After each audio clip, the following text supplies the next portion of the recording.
Sebelumnya, Assalamualaikum warahmatullahi wabarakatuh. Perkenalkan, nama saya Muhammad Rizky Nur Muarif.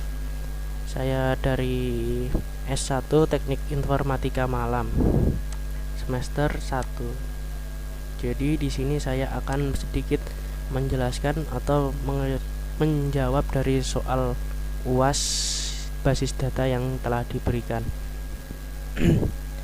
Nah, untuk materinya itu sendiri, saya di sini akan membahas yang pertama, yaitu menjelaskan mengenai normalisasi dari sebuah studi kasus yang telah disediakan. Jadi, yang pertama, untuk membuat sebuah tabel yang akan dinormalisasikan, kita harus menguraikan data tersebut dalam bentuk tabel yang selanjutnya akan dianalisis berdasarkan persyaratan tertentu ke beberapa tingkat selanjutnya. Nah, apabila tabel yang diuji belum memenuhi persyaratan tertentu, maka tabel tersebut perlu dipecahkan menjadi beberapa tabel yang lebih sederhana sampai memenuhi bentuk yang sangat optimal. Baru setelah itu kita masuk ke tahap normalisasinya, yaitu menentukan tahap dari 1NF hingga ke 5NF sesuai tabelnya masing-masing. Tetapi di tahap normalisasi saya kali ini, saya menggunakan hingga tahap 3NF saja, karena menurut saya sudah menjadi tabel yang baik dan bisa dipahami. Nah, kita mulai dari rangkaian satu normalisasi yang ke 1NF. Jadi di sini saya telah merubahnya menjadi bentuk 1NF, yaitu seperti tabel di bawah ini. Nah, pada tabel ini saya sedikit menjelaskan mengenai isi tabelnya, yaitu tentang NIM. Ini adalah NIM yang dari satu orang yang sama serta nama mahasiswa dari satu orang yang sama. Untuk semesternya yaitu juga sama, dan tahun kuliah serta jurusan angkatan juga dalam bentuk yang sama. Untuk mata kuliah ada algoritma pemrograman, praktikum algoritma pemrograman, bahasa Inggris dasar, basis data, pengantar teknologi informasi, praktikum basis data, paket program niaga, dan matematika. Untuk kode MK-nya masing-masing berbeda sesuai dengan mata kuliahnya, dan SKS masing-masing sesuai dengan mata kuliahnya tadi, nama dosen, dan juga nilai, NKLIK-nya, serta jumlah, merupakan satu blok yang sama. Yang selanjutnya yaitu KA Prodi. KA Prodinya jadi satu, yaitu Sulaibatul Aslami M.Com, serta program studinya juga S1 sama semua. Yang terakhir ada total SKS dan IP-nya. Ini adalah tampilan rangkaian dari 1NF yang saya rangkai. Nah, untuk berikutnya, setelah 1NF-nya selesai saya rangkai, saya mencoba untuk membuat yang rangkaian 2NF. Untuk merubah menjadi tabel bentuk rangkaian yang kedua, kita perlu memastikan bahwa beberapa syarat yang harus dipenuhi telah terpenuhi. Yang pertama yaitu memastikan tabel sudah dalam bentuk normal yang pertama, atau tabel 1NF tadi. Yang berikutnya mengeliminasi dependensi fungsional sebagian atau dependensi partial. Dan yang terakhir, menentukan atribut yang berdependensi terhadap atribut lainnya.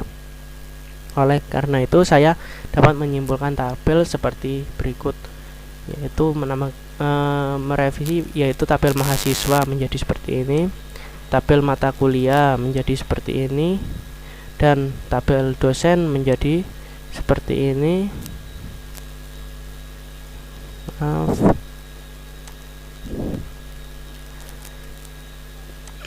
Tabel KRS seperti ini. Nah, untuk di bagian NF2 ini saya mengisikan juga normalnya agar lebih mudah dipahaminya serta lebih baik lagi tabelnya. Untuk normal ini, NIM karena menjadi dalam satu bagian atau sama dengan yang lain, jadi kita buat satu blok untuk NIM, nama, semester, tahun kuliah, jurusan, dan angkatan dapat dijadikan satu blok seperti ini agar lebih ringkas. Dan kemudian pada mata kuliah ini blok yang berbeda, mulai dari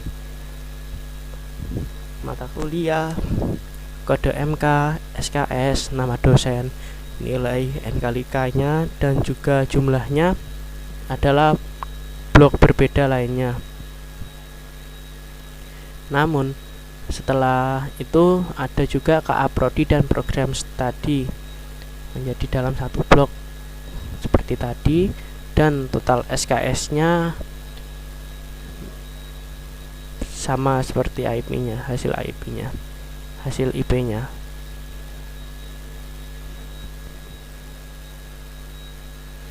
Nah, jadi NF bentuk kedua yang saya rangkai seperti itu. Nah, setelah saya rangkai bentuk NF keduanya, saya membuat tabel dengan 3 NF yang selanjutnya. Ada tabel normalisasi. Kali ini saya hanya menyelesaikan sampai 3 NF saja karena menurut saya sudah menjadi tabel yang baik dan bisa dipahami. Dan yang untuk 3 NF ini kita juga perlu memperhatikan beberapa syarat penting, yaitu yang pertama, memastikan tabel sudah dalam bentuk normal kedua, mengeliminasi dependensi transitif, dan menentukan kembali dependensi antar atribut. Dan setelah itu baru saya merangkai tabel seperti ini yang saya tambahkan: tabel dosen, nama dosen, mata kuliah, tabel kuliah, kode MK, SKS, mata kuliah, dan tabel KRS, kode MK, jurusan, program studi, tabel kuliah, mata kuliah, nama dosen, jurusan, tabel mahasiswa, nama mahasiswa, kelas, dan semester. Setelah itu saya merangkainya seperti ini.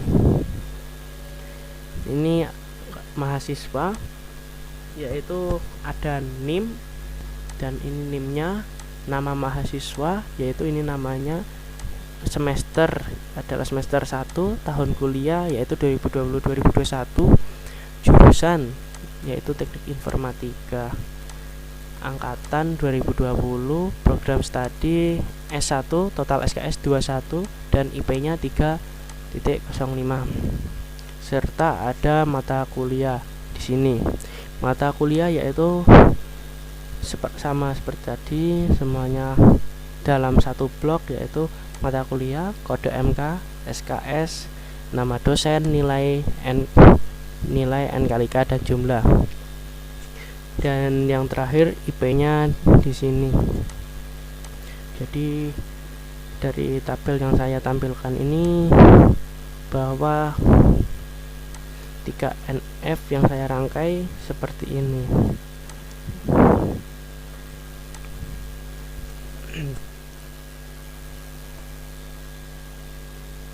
Mungkin itu saja penjelasan dari saya. Jika ada kesalahan mohon dimaafkan. Berikutnya akan dilanjutkan oleh teman kelompok saya. Wassalamualaikum warahmatullahi wabarakatuh.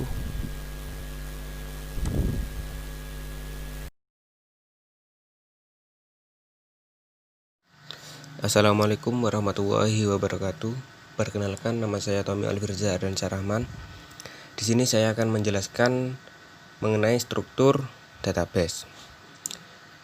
Struktur database ini memiliki 6 tabel. Yang pertama adalah tabel mahasiswa yang berisikan NIM, nama, tahun kuliah, jurusan, prodi, dan angkatan. Yang kedua, tabel studi berisikan NIM, kode matkul, dan semester. Yang ketiga, tabel matkul atau mata kuliah berisikan kode matkul, kode dosen, matkul, dan SKS. Yang keempat adalah tabel dosen berisikan kode dosen dan nama. Yang kelima adalah tabel hasil berisikan NIM, kode matkul, grade, nilai, dan IP. Yang terakhir, tabel nilai berisikan grade dan bobot.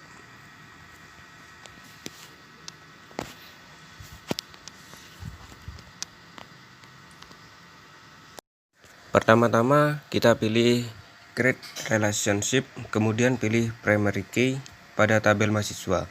Kemudian kita relasikan ke NIM pada tabel studi. Lalu kita create relationship lagi, pilih kode matkul pada tabel studi, kemudian klik kode matkul pada tabel matkul. Karena kode matkul pada tabel studi itu foreign key dan berubah menjadi primary key pada tabel matkul, karena kode matkul pada tabel studi itu mempengaruhi kode matkul pada tabel matkul. Kemudian kita relasikan tabel dosen dengan matkul dengan pilih primary key kode dosen, kemudian pilih foreign key pada kode dosen pada tabel matkul. Dan untuk masing-masing relasi ini cascade, yang artinya jika tabel induk dihilangkan maka tabel yang terhubung dengan tabel induk akan hilang juga. Jika selesai, kemudian masing-masing dari primary key dan foreign key antar tabel kita hubungkan.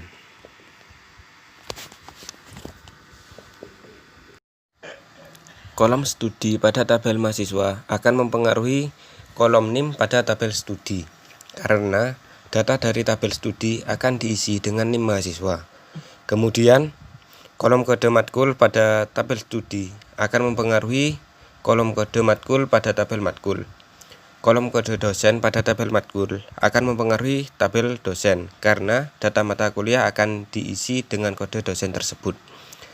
Tabel hasil terrelasi dengan tabel matkul, karena nilai hasil dari mata kuliah akan dicari menggunakan kode mata kuliah. Sekian dari saya, kurang lebihnya mohon maaf yang sebesar-besarnya. Wassalamualaikum warahmatullahi wabarakatuh.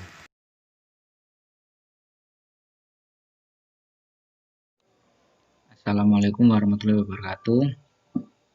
Sebelumnya, perkenalkan, nama saya Aminuddin. Saya dari kelas S1 Teknik Informatika Malam. Di sini saya mau menjelaskan langkah-langkah untuk membuat database. Untuk yang pertama, kita membuka dengan tombol new. Ini untuk pertama kalinya. Setelah tombol new ini nanti akan muncul di sini ada database name. Ini untuk kita mau membuat tabel apa. Di sini saya akan menulis UAS basis data. Setelah itu langsung di-create saja. Yang kemudian ini adalah create tabel. Di sini kita akan membuat nama tabel. Untuk nama tabel yang pertama adalah mahasiswa.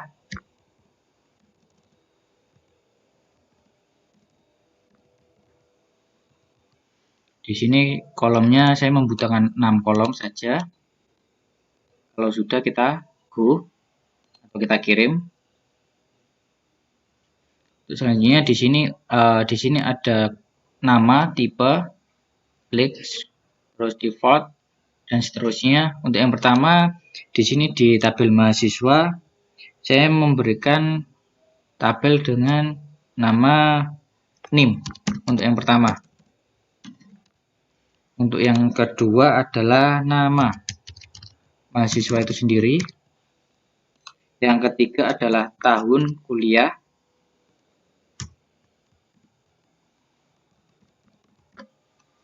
Untuk selanjutnya adalah jurusan.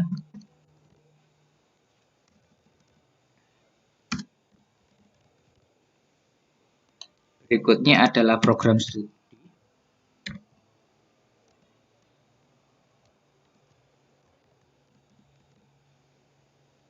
Berikutnya adalah angkatan.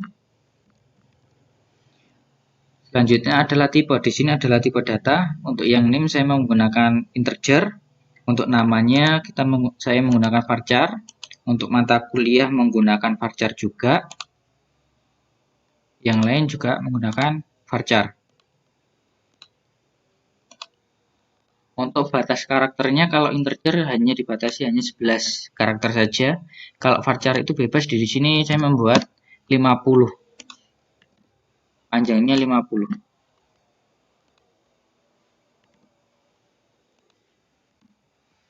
Kemudian kita geser beralih ke indeks. Untuk indeksnya di sini untuk NIM-nya kita gunakan primary key. Kalau sudah, langsung kita kirim saja. Untuk primary key adalah tanda untuk membedakan tipe data tersebut dengan data yang lainnya. Kalau sudah, kita save. Di sini akan muncul seperti ini. Dengan ini primary key. Untuk yang kedua, saya akan menggunakan tabel dengan nama studi. Ya, sekali lagi diulang dengan new. Langkahnya sama. Di sini adalah namanya studi, nama tabel. Di dalam tabel itu ada NIM. Yang kedua adalah kode mata kuliah,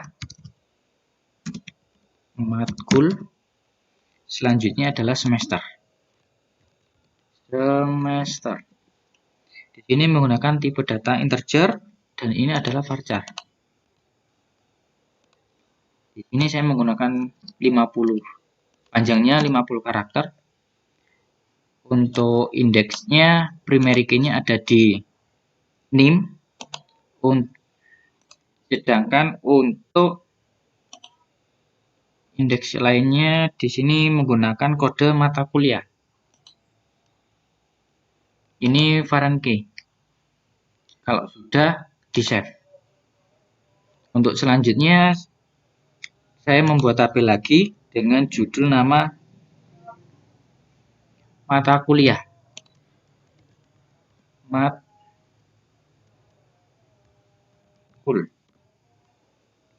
Dengan di dalamnya ada kode sendiri.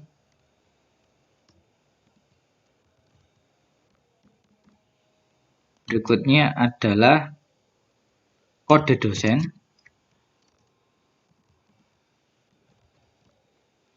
Selanjutnya adalah mata kuliah. Dan SKS. Di sini tipe datanya menggunakan varchar. Di sini menggunakan varchar juga. Di sini juga varchar. Untuk primary key-nya diletakkan pada kode mata kuliah. Sedangkan untuk foreign key diletakkan pada kode dosen. Sudah di save. Sorry. Di sini ada kesalahan. Belum saya isi untuk jumlah karakternya.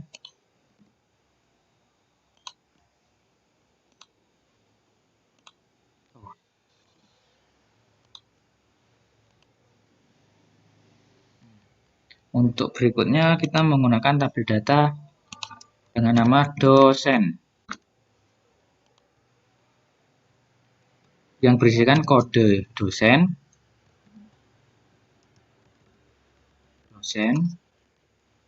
Sama nama dosen.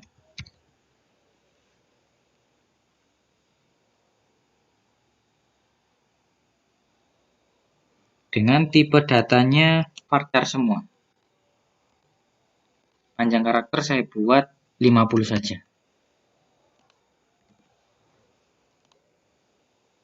Untuk primary key saya menggunakan kode dosen.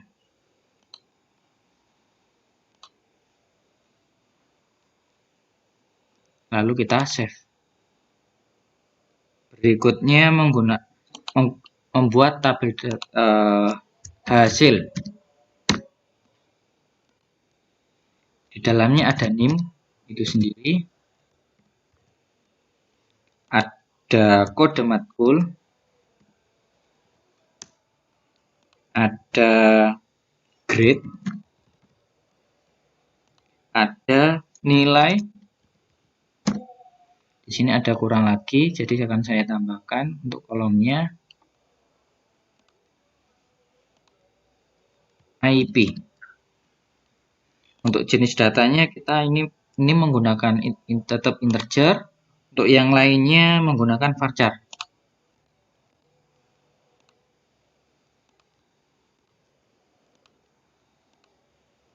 Dengan panjang 50 semua, dengan primary key pada NIM dan varchar. Di sini saya menggunakan varchar pada mata kuliah. Ini juga sama. Oh, tidak bisa. Oh, bisa. Langsung kita save. Untuk yang terakhir saya menambahkan tabel data dengan nama nilai. Yang di dalamnya ada grade,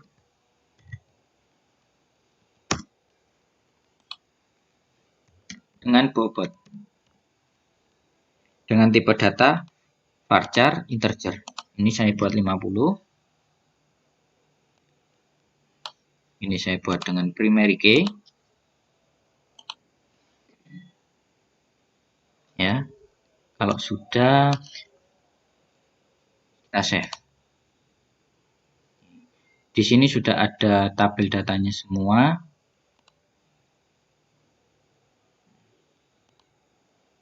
Di sini sudah ada dosen, hasil, mahasiswa, mata kuliah, nilai, dan studi. Untuk mahasiswanya saya kasih contoh, di sini kan masih kosongan. Untuk menambahkan kita menggunakan menu insert. Nah, di sini sudah ada NIM, ya. Saya beri contoh 1. Untuk yang mengisi yang lainnya kurang lebih caranya itu sama. 2000.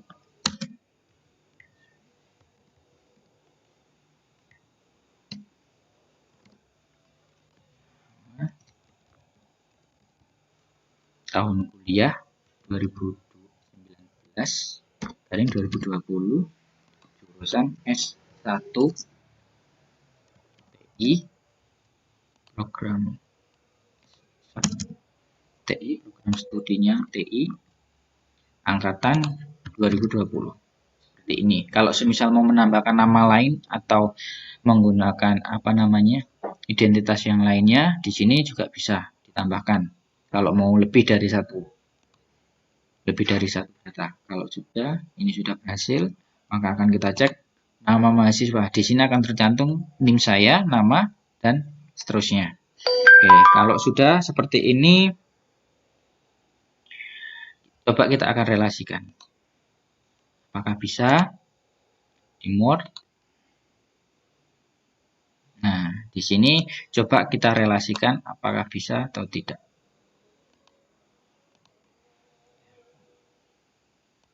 Mahasiswa akan direlasikan NIM, primary key akan direlasikan ke studi.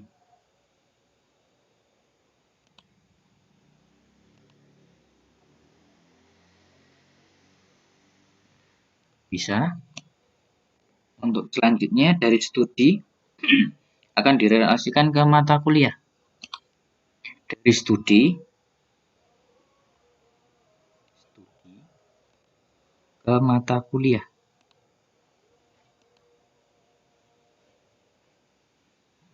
Sudah. Dari mata kuliah akan direlasikan ke dosen sama hasil. mata kuliah.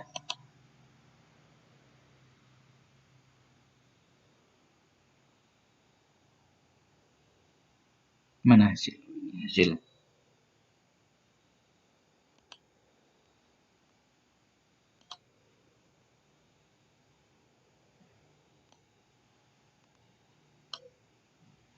Selanjutnya dari mata kuliah ke kode dosen.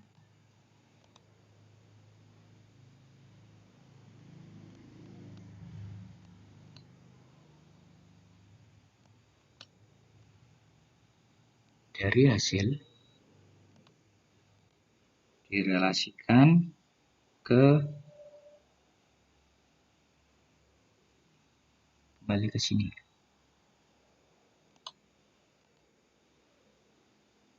Oh, tidak bisa.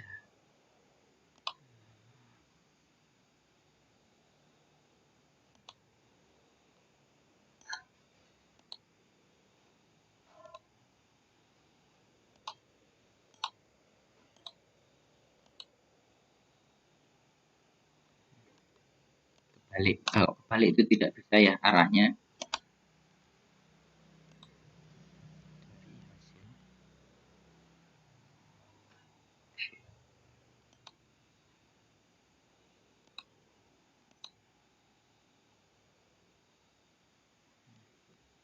Kalau sudah membentuk seperti ini, ditata data studi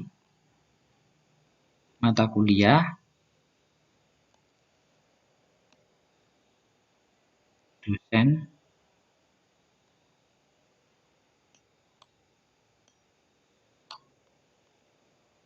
hasil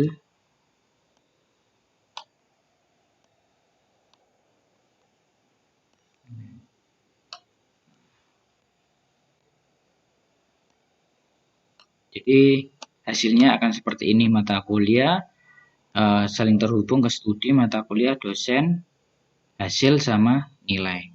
Kurang lebihnya untuk pengisian data pembuatan database seperti ini. Sekian video dari saya.